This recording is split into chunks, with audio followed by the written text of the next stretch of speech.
নমস্কাৰ সকলোকে, মোৰ নাম ভাৰ্গৱ বৰা। আজিৰ এই ভিডিঅ'টোত ভাগৱত গীতাৰ সম্পূৰ্ণ প্ৰথম অধ্যায়ৰ আমি অধ্যয়ন কৰিম। শ্ৰীমদ ভাগৱত গীতাৰ প্ৰথম অধ্যায়। ধৃতৰাষ্ট্ৰই সুধিলে, হে সঞ্জয়, ধৰ্মক্ষেত্ৰ কুৰুক্ষেত্ৰত যুদ্ধৰ বাবে সমাবেত হোৱা যুদ্ধাভিলাষী মোৰ পুত্ৰসকল আৰু পাণ্ডুৰ পুত্ৰসকলে কি কৰিছে কোৱা। সঞ্জয়ে ক'লে, পাণ্ডৱৰ সৈন্যবাহিনীক সমৰসজ্জাত সজোৱা দেখি দুৰ্যোধনে তেওঁৰ গুৰু দ্ৰোণাচাৰ্যৰ ওচৰলৈ গৈ এইদৰে ক'লে, হে আচাৰ্য, আপোনাৰ বুদ্ধিমান শিষ্য দ্ৰুপদৰ পুত্ৰই বেহুৰ আকাৰেৰে সজ্জিত কৰি ৰখা পাণ্ডুৰ পুত্ৰসকলৰ এই বিশাল সৈন্যবাহিনী চাওক। এই সৈন্যৰ দলত ভীম আৰু অৰ্জুনৰ সমকক্ষ ধনুৰ্ধৰ মহাৰথী সাত্যকী বিৰাট আৰু ৰজা দ্ৰুপদ আদি বীৰসকল আছে। দৃষ্টকেতু, চেকিতান, বলৱান কাশীৰাজ, পুৰুজিত, কুন্তিভোজ আৰু নৰশ্ৰেষ্ঠ শৈব্যও আছে। তাৰোপৰি পৰাক্ৰমী যুধামন্যু, বলৱান উত্তমৌজা, সুভদ্ৰা পুত্ৰ অভিমন্যু আৰু দ্ৰৌপদীৰ 5 পুত্ৰ আদি মহাৰথীসকল আছে। হে ব্ৰাহ্মণ শ্ৰেষ্ঠ, আমাৰ পক্ষৰো যিসকল বীৰ আছে তেওঁলোকক জানি লওক। আপোনাৰ জ্ঞাতাৰ্থে মোৰ সৈন্যদলৰ সেনাপতিসকলৰ নাম মই এইয়া কৈছোঁ। এওঁলোক হৈছে আপুনি অৰ্থাৎ দ্ৰোণ, পিতামহ ভীষ্ম তথা কৰ্ণ আৰু ৰণজয়ী কৃপাচাৰ্য, অশ্বত্থামা, বিকৰ্ণ, সোমদত্তৰ পুত্ৰ ভূৰিশ্ৰৱা আৰু সিন্ধুৰাজ জয়দ্ৰথ। আৰু বহুতো বীৰ আছে যিসকলে মোৰ কাৰণে জীৱন ত্যাগ কৰিব পাৰে। এওঁলোক সকলোৱে নানা অস্ত্ৰ ব্যৱহাৰত সুদক্ষ আৰু প্ৰত্যেকজনেই যুদ্ধত পাৰ্গত। পিতামহ ভীষ্মৰ দ্বাৰা ৰক্ষিত আমাৰ সৈন্যৰ সংখ্যা অগণন, কিন্তু ভীমৰ দ্বাৰা ৰক্ষিত পাণ্ডৱ পক্ষৰ সৈন্য সীমিত। সেইকাৰণে সৈন্য বেহুৰ সকলোবোৰ প্ৰৱেশদ্বাৰত আপোনালোক সকলোৱে নিজৰ নিজৰ ঠাইত থাকি ভীষ্মকেই ভালদৰে ৰক্ষা কৰক। দুৰ্যোধনৰ দ্ৰোণাচাৰ্যক কোৱা কথা শেষ হ'লত কৌৰৱসকলৰ ভিতৰত বয়োবৃদ্ধ পৰাক্ৰমী পিতামহ ভীষ্মই দুৰ্যোধনৰ মনত আনন্দ উপজাই উচ্চ স্বৰে সিংহৰ দৰে গৰ্জন কৰি শংখ বজাবলৈ ধৰিলে। তাৰ পিছত শংখ, ভেৰী, প্ৰণৱ, আনক, গোমুখ আদি বাদ্যৰো হঠাতে বাজিবলৈ ধৰিলে আৰু সেই শব্দই ভয়ংকৰ ৰূপ ধাৰণ কৰিলে। তাৰপিছত কৌৰৱসকলৰ সেই ৰণবাদ্য শুনি শ্ৰীকৃষ্ণ আৰু তৃতীয় পাণ্ডৱ অৰ্জুন দুয়ো শুভ্ৰ ঘোঁৰাতেই টনা ৰথত উঠি দিব্য শংখ বজাবলৈ ধৰিলে। ঋষিকেশ কৃষ্ণই পাঞ্চজন্য নামৰ শংখ, অৰ্জুনে দেৱদত্ত নামৰ শংখ আৰু ভয়ানক কৰ্মকাৰী ভীমে পৌণ্ড্ৰ নামৰ মহাশংখ বজালে। কুন্তিপুত্ৰ ৰজা যুধিষ্ঠিৰে অনন্ত বিজয় নামৰ শংখ আৰু নকুল সহদেৱে ক্ৰমে সুঘোষ আৰু মণিপুষ্প নামৰ শংখ বজাবলৈ ধৰিলে।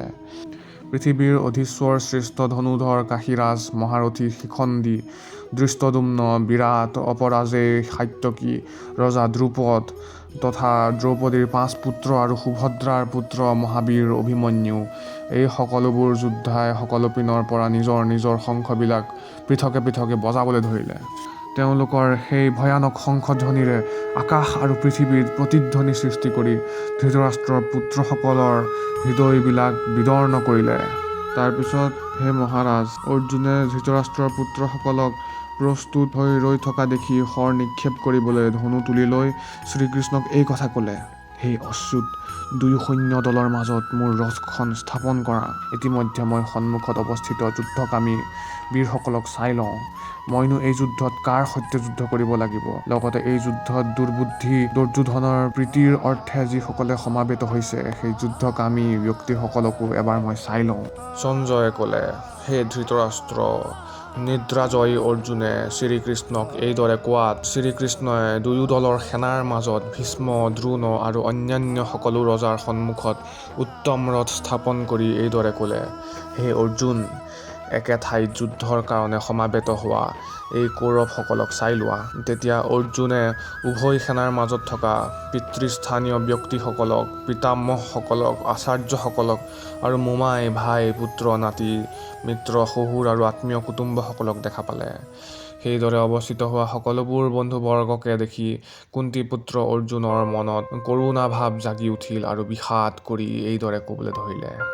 অৰ্জুনে ক'লে, হে কৃষ্ণ, ইয়াত সমাবেত হোৱা যুদ্ধকামী আত্মীয়সকলক দেখি মোৰ শৰীৰৰ অংগ প্ৰত্যংগবোৰ অৱশ হৈ পৰিছে আৰু মোৰ মুখ শুকাই গৈছে। মোৰ সৰ্বশৰীৰ কঁপিব ধৰিছে আৰু গাৰ নোমবোৰ শিয়ৰি উঠিছে। হাতৰ পৰা গান্ধীৱ ধনু সুলকি পৰিছে আৰু গাৰ ছালত পুৰণি উঠিছে। হে কেশৱ, মই আৰু থিৰেৰে থাকিব নোৱাৰা হৈছোঁ। মোৰ মনটো যেন ঘূৰিব ধৰিছে আৰু মই অমংগল সূচক লক্ষণবিলাক দেখিবলৈ পাইছোঁ। যুদ্ধত আত্মীয়সকলক হত্যা কৰি মই যে কি শুভ ফল লাভ কৰিব পাৰিম, এনে একো দেখা নাই। হে কৃষ্ণ, মই বিজয় লাভ কামনা নকৰোঁ, ৰাজ্য আৰু সুখো মই নিবিচাৰোঁ। হে গোবিন্দ, আমাৰ ৰাজ্যৰে বা কি প্ৰয়োজন, ভোগ আৰু জীৱনৰে বা কি প্ৰয়োজন? যিসকলৰ বাবে আমাৰ ৰাজ্য, ভোগ আৰু সুখ কামনা কৰা হৈছে, সেইসকলেই নিজৰ প্ৰাণ আৰু ধনৰ আশা বিসৰ্জন দি এই ৰণত উপস্থিত হৈছে। তাৰ ভিতৰত আছে গুৰুজন আৰু পিতৃতুল্য ব্যক্তিসকল, পুত্ৰসকল, পিতামহসকল, মোমাই, শহুৰ, নাতি-পুতি, খুলশালী আৰু অন্যান্য আত্মীয় কুটুম্বসকল। হে মধুসূদন, মই নিহত হ'লেও তেওঁলোকক মই বধ কৰিব নোখোজোঁ। পৃথিৱীৰ ৰাজত্বৰ কথা দূৰতে, আনকি স্বৰ্গ মৰ্ত্য পাতাল তিনিও লোকৰ আধিপত্য লাভ কৰিলেও মই তেওঁলোকক বধ কৰিব নোখোজোঁ। হে জনাৰ্দন, ধৃতৰাষ্ট্ৰৰ বংশধৰসকলক বধ কৰি আমিনো কি আনন্দ লাভ কৰিম? এই আতাতায়ীসকলক বধ কৰিলে আমি পাপৰহে আশ্ৰয় লোৱা হ'ব। এই ধৃতৰাষ্ট্ৰৰ বংশধৰসকলক আমি বধ কৰাটো উচিত নহ'ব। হে মাধৱ, আত্মীয় কুটুম্বসকলক হত্যা কৰি আমিনো কেনেকৈ সুখী হ'ম? লোভে চিত্ত কুলসিত কৰাৰ বাবে যদি তেওঁলোকে বংশনাশৰ পৰা হোৱা দুখ আৰু মিত্ৰদ্ৰোহৰ পাপ দেখা নাই, তথাপি হে জনাৰ্দন, যি ধাৰণ কৰে, ধন ভূমি আৰু স্ত্ৰী অপহৰণ কৰে, তেওঁলোকে আততায়ী বোলে। আমি যিহেতু কুলনাশৰ পৰা হোৱা দুখৰ কথা বুজিব পাৰিছোঁ, গতিকে এই পাপৰ পৰা আঁতৰি থাকিবলৈ আমি বাৰু কিয় ইচ্ছা নকৰিম? কুলৰ নাশ হ'লে সনাতন কুলধৰ্মও নাশ হয়, আৰু এই ধৰ্ম নষ্ট হ'লে সমস্ত কুলকে পাপ বা অধৰ্মই আৱৰি ধৰে। হে কৃষ্ণ, অধৰ্মৰ প্ৰাদুৰ্ভাৱ হ'লে কুলত জন্মা নাৰীসকল দুষ্টা হয়। এইদৰে নাৰীসকলৰ দুষ্টা হ'লে বৰ্ণসংকৰৰ সৃষ্টি হয়। এই বৰ্ণসংকৰবিলাকৰ জন্ম কেৱল কুল আৰু কুলনাশকসকলৰ নৰক গমনৰ বাবেহে হয়, কিয়নো এওঁলোকৰ পিতৃ পিতামহসকলো পিণ্ড আৰু তৰ্পণ গ্ৰহণৰ পৰা বঞ্চিত হৈ নৰকত পতিত হয়। এই বৰ্ণসংকৰ সৃষ্টি কৰা দোষৰ দ্বাৰাই কুলনাশকসকলৰ সনাতন কুলধৰ্ম আৰু জাতি ধৰ্ম নষ্ট হয়। হে জনাৰ্দন, কুলধৰ্ম নাশ হোৱা মানুহবিলাক অনন্ত কালত নৰকত বাস কৰিবলগীয়া হয় বুলি শুনিছোঁ। হায়, আমি সঁচাকৈ মহাপাপ কৰিবলৈ ওলাইছোঁ। যিহেতু ৰাজ্য আৰু সুখৰ লোভত বন্দী হৈ আত্মীয় স্বজনক বধ কৰিবলৈ এইদৰে উদ্যত হৈছোঁ।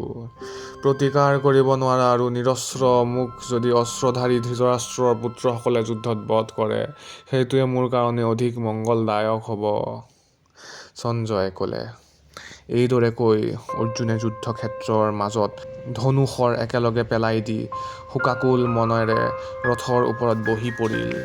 ভগৱান ব্যাসকৃত লক্ষ্য শ্লোকাত্মক শ্ৰীমহাভাৰতৰ ভীষ্ম পৰ্বৰ অন্তৰ্গত শ্ৰীমদ ভাগৱত গীতাৰূপ উপনিষদৰ ব্ৰহ্মবিদ্যা বিষয়ক যোগশাস্ত্ৰৰ শ্ৰীকৃষ্ণ অৰ্জুন সংবাদৰ অৰ্জুন বিষাদ যোগ নামৰ প্ৰথম অধ্যায় সমাপ্ত।